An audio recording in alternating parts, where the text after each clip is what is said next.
People have the idea that la dolce vita is something Italian, and it means the sweet life. But living a good life, you can live it anywhere. If you're fortunate enough to do the things that you love, surrounded by good friends and family, you have it anywhere. So maybe 10 years ago, I'd taken a pause from writing, and I was going through a phase in my work life that was very stressful. I started writing again, and I got on a bike on some difficult terrain where I had to pay attention, and I rode for the whole day. And at the end of that day, I realized that for the first time in a long time, I didn't think about work, I wasn't stressed, and that made me go back to bikes.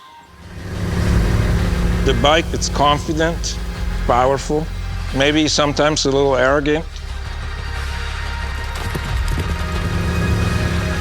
I saw all these movies when I was a kid, all these American films, and I captured all these frames in my head, and a lot of those frames have become reality.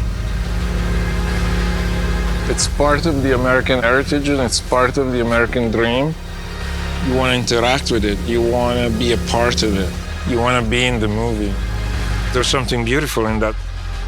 I'm very grateful about the life that I have here in America. So for me, La Dolce Vita is right here, right now.